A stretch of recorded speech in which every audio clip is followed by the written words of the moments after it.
And the good news about social skills is they are a skill, which means we can learn them. Yes. We can say it together. They can be learned. Yes. Yeah.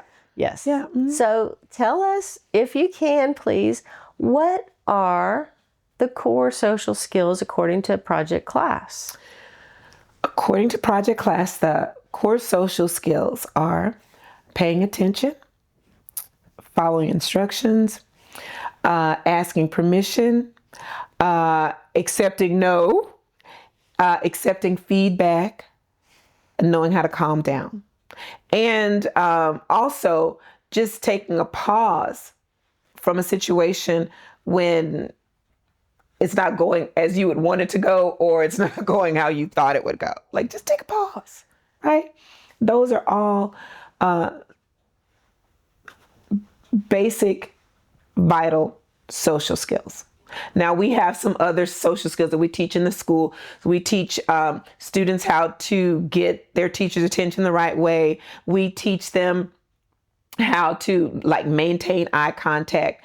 We teach them how to make good decisions, make good choices. Those are other social skills that, as they move along the spectrum of improving their social skills.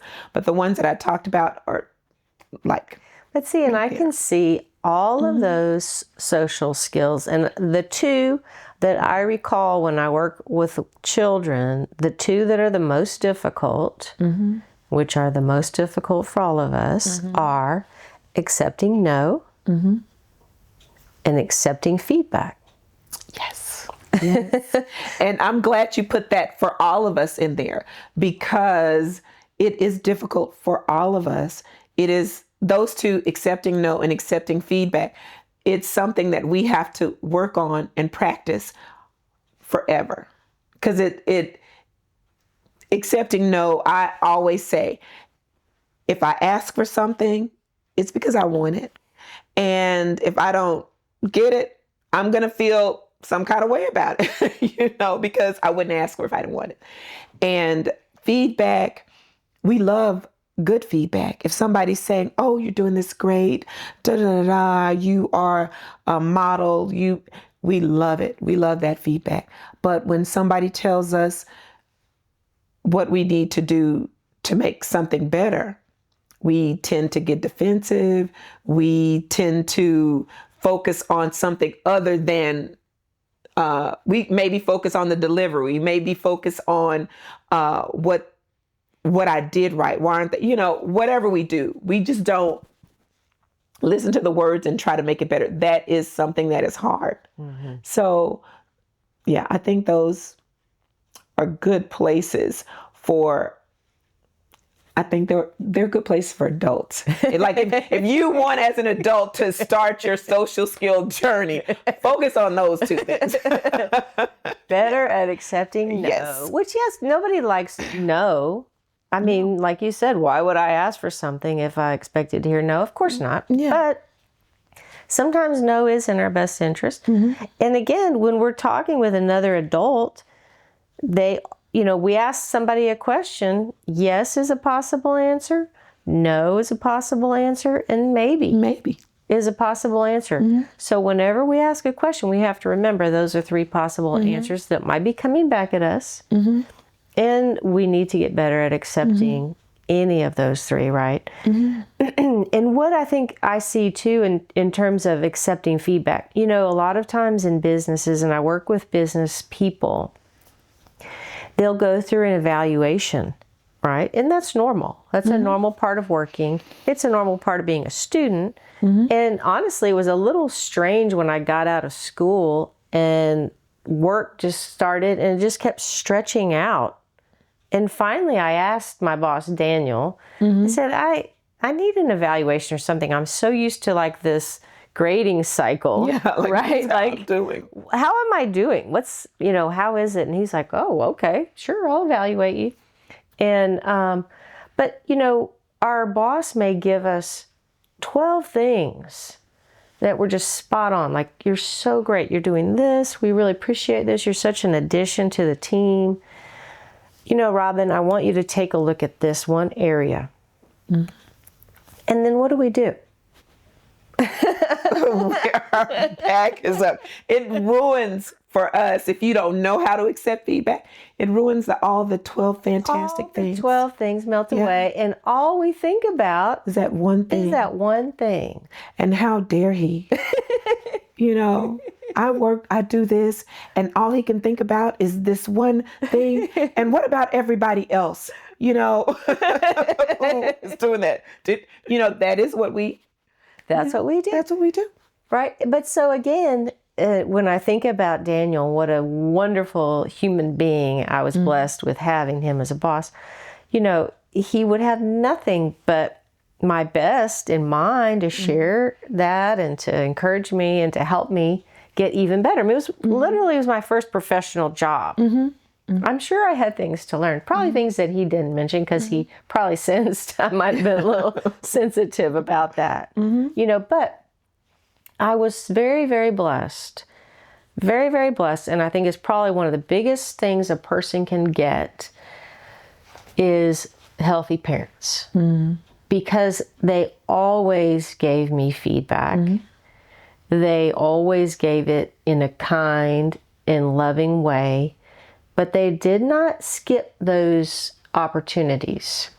If I did something squirrely, and I'm sure there were more than a few times, then in a nice, private way, they would take me aside later and they say, hey, kiddo, you know, let's talk about what happened when Sally gave you the birthday present. I should have probably told you how to do this. And you said, oh, I already have one of these.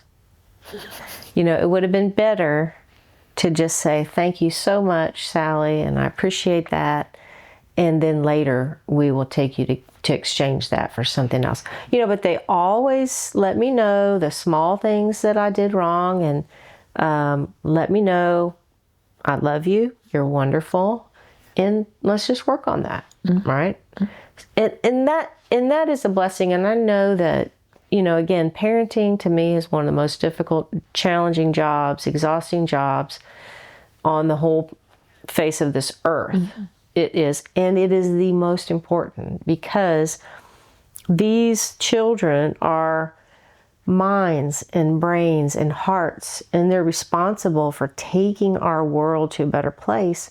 And they can't do that if they can't communicate properly with each other, and they can't do that if they can't cultivate peace and kindness and professionalism, but forthrightness, right? Because our world does need feedback. They're going to work in a place that they need to give feedback to a coworker or a subordinate. And we want them to be able to do that in the right way, right? One of the things that I do, I like the fact that you said that they are also going to be need to be able to give feedback, because one of the things that I do in groups at project class when I'm talking to kids about how to accept feedback in a group situation, I say, hey, listen, I want you to, you know, give some feedback to this person in the group. You are in class with this person. Give this person some feedback about his or her behavior in the classroom. And then we talk about how feedback is not just being mean. It's not it. The feedback is meant to help you, right? And so that person is supposed to use it to improve. So when they practice giving feedback in the right way, that helps them to accept feedback. And also about feedback, I like to highlight the difference between feedback and an instruction, right? So if your parents give you feedback about your behavior, they say, hey, consider this, Robyn. What would have happened if you had done that? Maybe, you know, you start thinking about what is going on.